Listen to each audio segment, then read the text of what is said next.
Hello guys, চলে আসলাম আজকে দুপুরবেলার লাঞ্চ মেনু নিয়ে। দুপুরে খাওয়ার সময় হয়ে গেল, তো আমি তোমাদের সাথে সেটা শেয়ার করে দিচ্ছি যে আজকে মেনুতে কি কি আছে। তো চলো দেখা যাক আজকে লাঞ্চের মেনুতে কি কি আছে।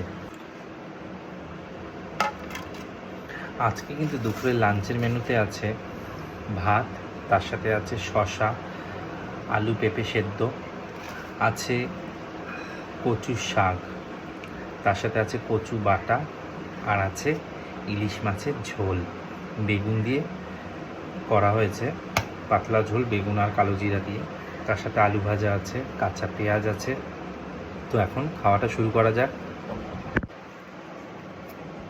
এখন খাচ্ছি ইলিশ মাছের বেগুন দিয়ে কালো জিরা দিয়ে ঝোল।